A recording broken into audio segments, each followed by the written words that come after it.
Welcome to Texas Gun and Ammos. Want to go over a few basic things. Spike Tactical, one of my favorites. Arrows, they make some good quality products. BCM, Year Daniel Defense, and all that. But Spikes and Aero, I kind of favor. That's just my.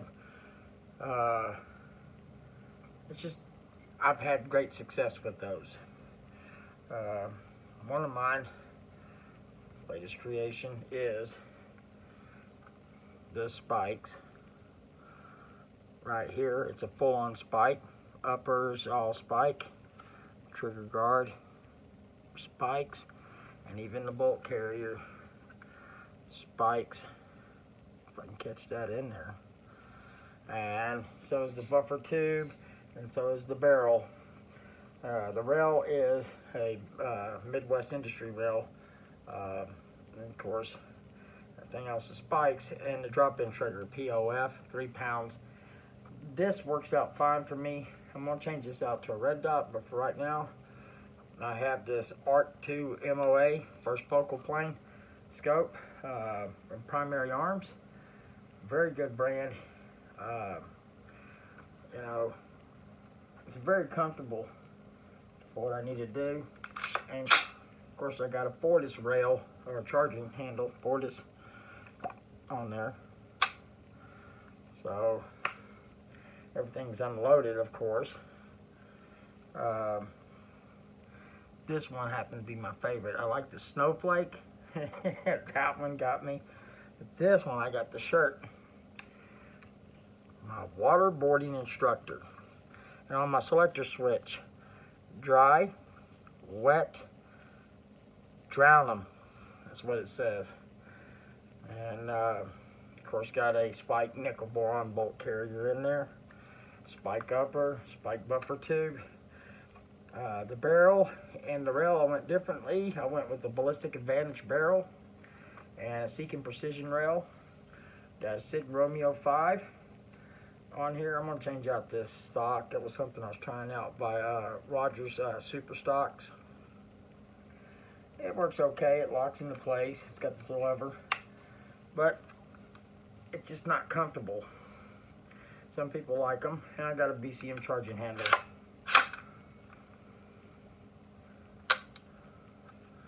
I don't know if that red dot will pop up in there. You know, that's a great rifle. I mean, I've not had an issue out of it. It shoots great. Then my Aero. Got an Aero pistol. And of course, I can go pathetic. When I go building them, I like matching components. My upper and lower is matching. Aero Precision Gen 2. The bolt carrier, Aero. You know, the buffing tube and my internals, all my lower parts kits are Spike Tactical because I like the trigger. You know, they're stock Battle Group triggers. They're pretty nice and smooth. Put a JP Enterprise spring kit on there. Drop it down to a 4-pound trigger pull. Voila. Cheap, inexpensive drop-in trigger. But did this kind of traditional on the OBD green. And that's a great one. And let's go to another one in the process of building. It's a Honey Badger. And you can see SB Tactical, very nice. It's going to be a pistol, of course. I think I'd use this on a full size. I did use it with a 16-inch barrel. Not an issue. Some people don't like it. It's not big enough. But for me, it held. But what makes this unique is got the Franklin binary trigger on here. And let's go over it. See, it's right now in binary.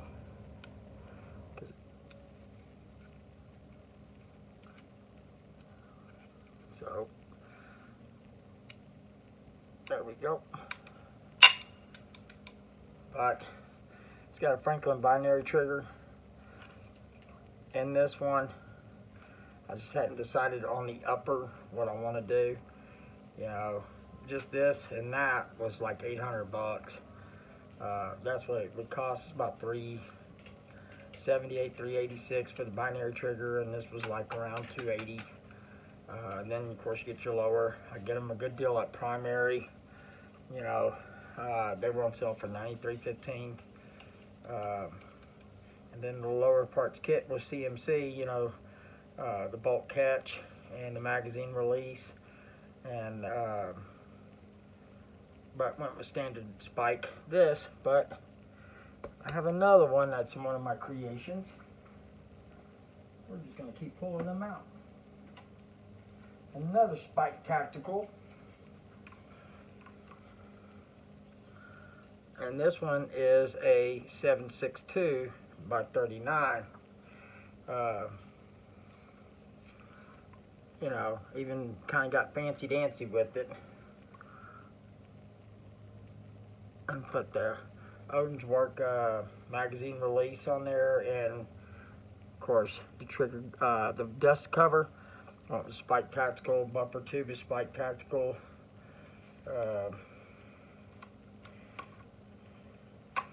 As you can see, let's see if it shows. Yeah, there it is. Bam. Spikes.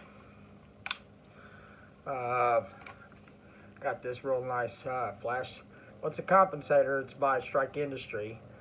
I thought it looked pretty wicked. It does pretty well balancing out the 7.62 by 39.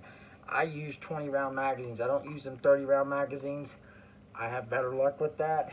I try to use mostly brass, but then I'll shoot some steel, but I make sure everything's lubed up. And a little trick that I found out with 7.62 steel ammo, you got this right here, and the green version can. It's somewhere floating around here. Oh, here it is. Ugh. It's basically this. This stuff is good. It's great. It's got a high flash point. I use it on the guns, but what I'll do is I'll lightly coat bullet jacket. If you got time, just a dabble, wipe, wipe dry. You know, leave a little film coat on there, and it'll allow for smoother transition going in there instead of that still tearing up stuff. Old timer told me that little trick, and I've noticed a big difference on the feeding. It's easy to load the magazine. It was easier ejecting out, but I want to get old school on you.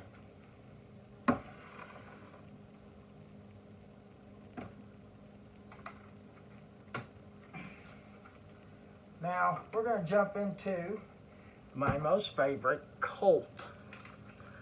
We'll start off with this. It's a Colt, and it's a 22, but it's a true M4 22 Colt. First, got your little magazine for your sling attachment that was added onto it. It's got a quad rail from Colt. It's partnered up by Walter, and I changed up the stock, went with this one because my grandson and my son, they like to shoot it, and it's more comfortable having that rubber versus plastic for them to shoot on. And I'll put the red dot on here occasionally, but it's a whole boatload of fun for a 22 Colt. Out of all the 22 ARs or M4s, this would be the number one, and hands down. A lot of guys in the gun shops will tell you that. You got other people have different opinions, but you know, you can change out the rails. You can dress it up like a regular AR-15. Now this one is a preemie. This is before the pre-band.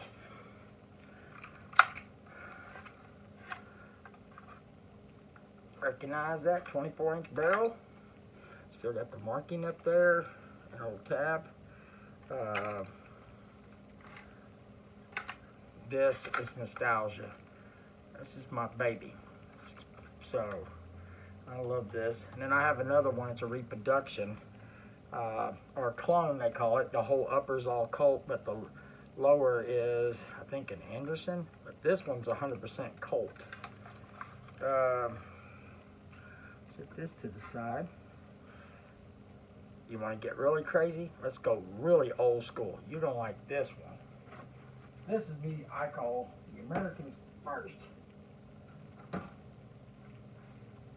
Tactical. A Tommy gun. They just shoot from here. Boom, boom, boom, boom, boom, boom, boom, boom. It's got a hell of a...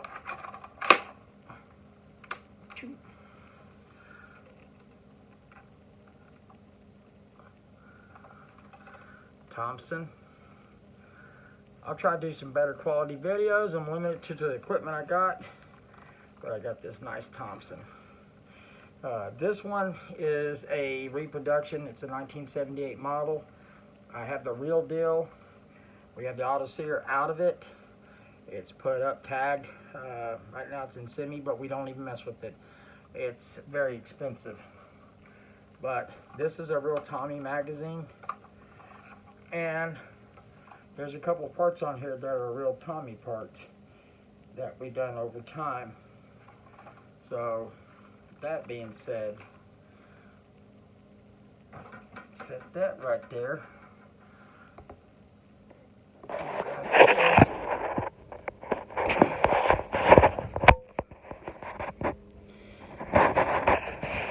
You got the Thompson, you got the Spike, you got another Spike, you got a Colt, then you got a Spike, and then you got a Colt, and you got this Aero Precision AR.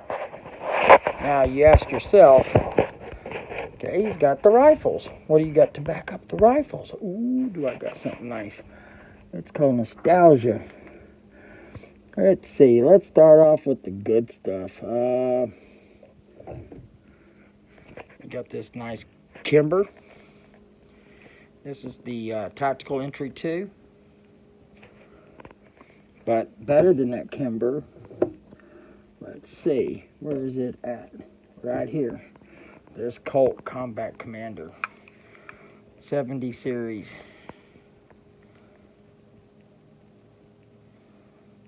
So that's what makes this such a nice gun. You know, got a few little pistols up here. Another Colt, another SIG, another Colt,